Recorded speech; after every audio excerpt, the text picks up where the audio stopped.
Welcome to Gossip About Gossip, powered by Hedera Hashgraph. In each episode, we'll cut through the hype of blockchain promises and explore real-world examples of organizations creating the next generation of decentralized applications, which will bring trust back to the internet for us all.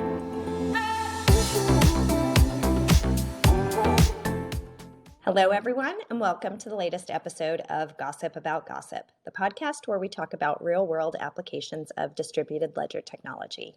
My name is Zenobia Godstock, and I'm the SVP of Communications here at Swirlds Labs, helping to grow the Hedera ecosystem.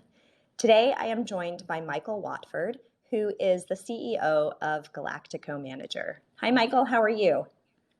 Yeah, very good. Thank you. Very good. How are you? I'm doing well. So this is going to be a name that is new, I think, to many members of our community. Can you tell the audience what is Galactico Manager? Sure. So Galactico Manager is a Web3 football manager game.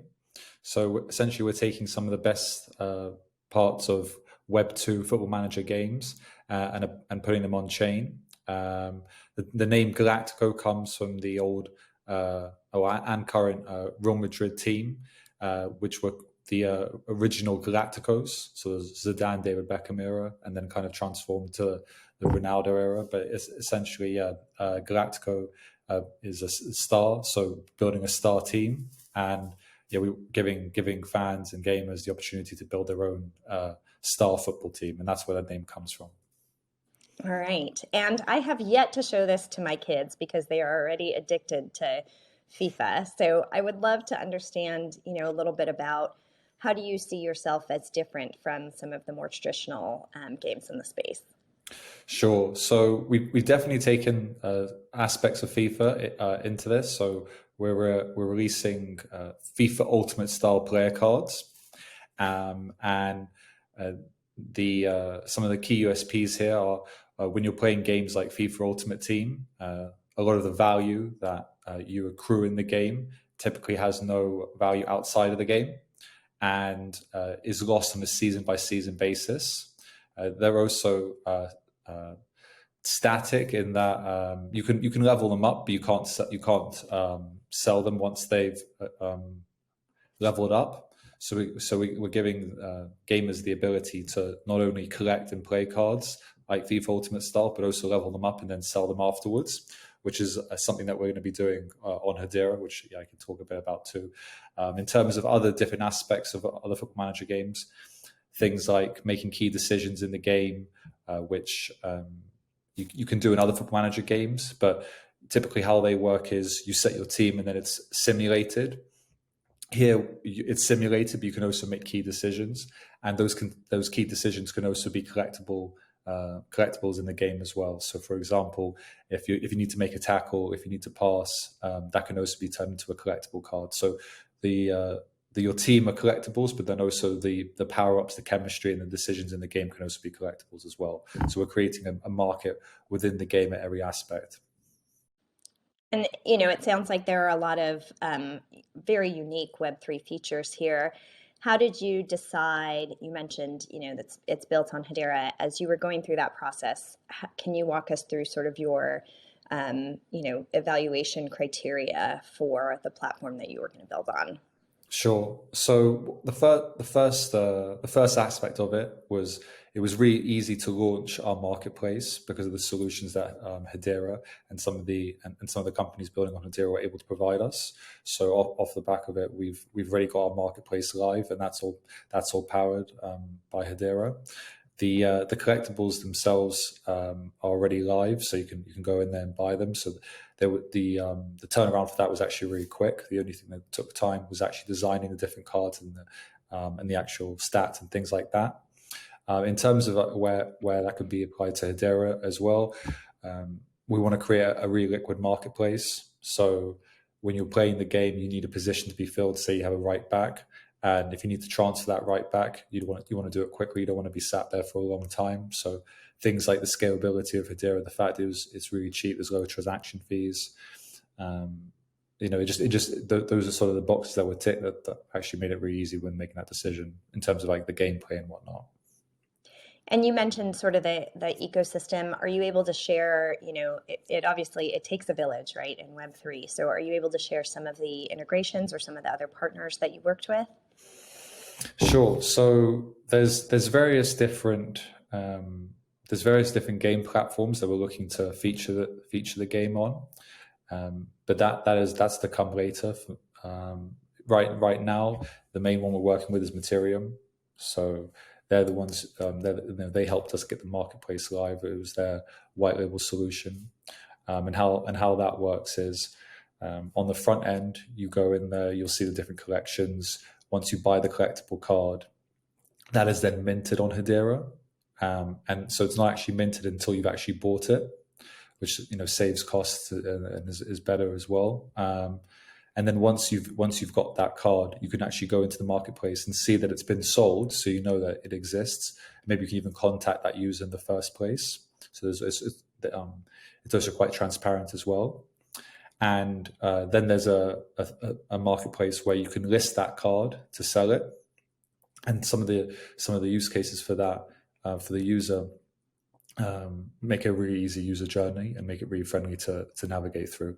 On our end, there's a whole back-end admin dashboard which provides all the user data around that.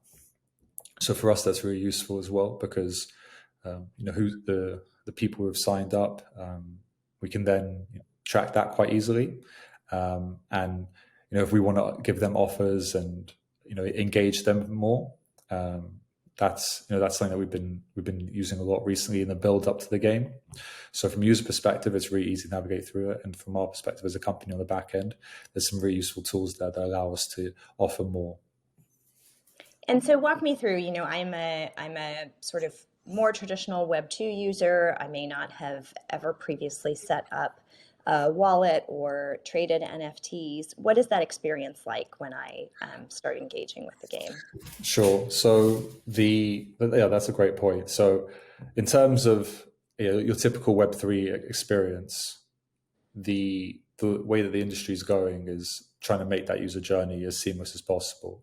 Now, if you're a typical Web2 native user or gamer, maybe you're coming into Web3 and that's kind of complicated. Set up a MetaMask wallet, saving the different phrases and whatnot.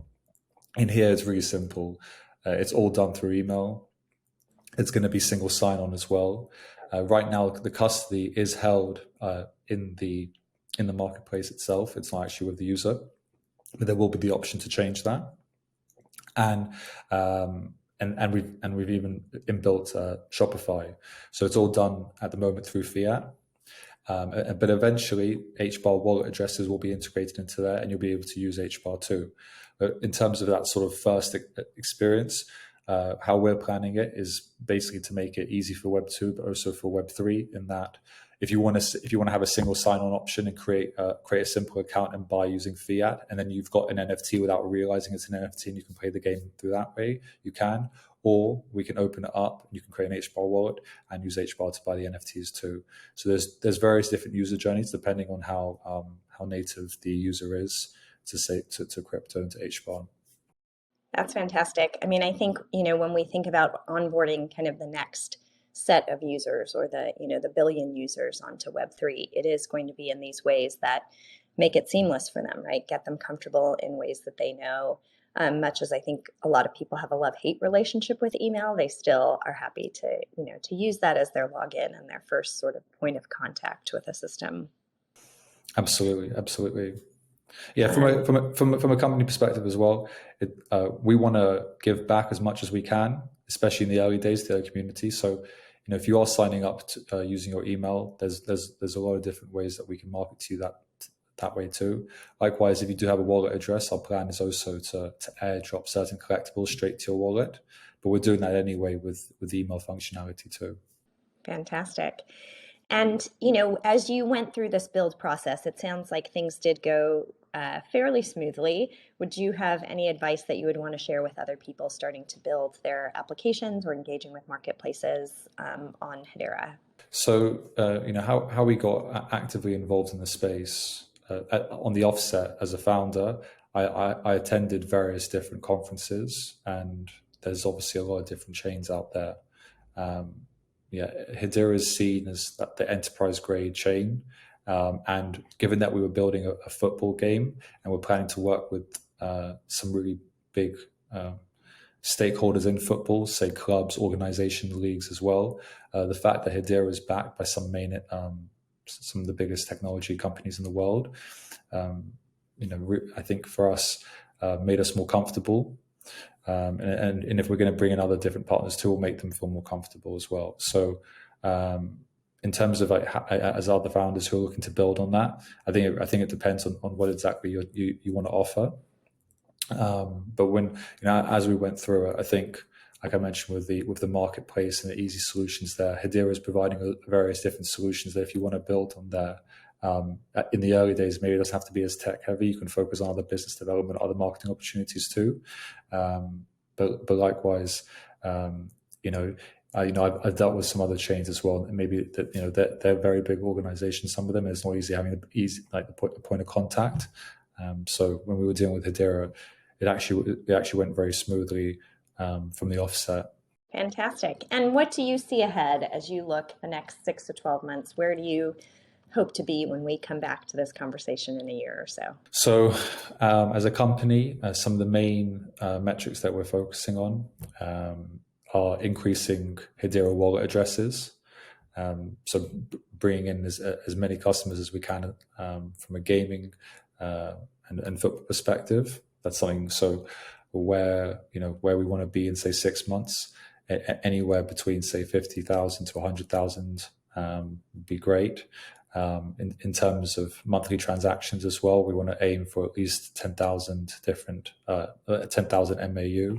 So that's sort of more on the technical point.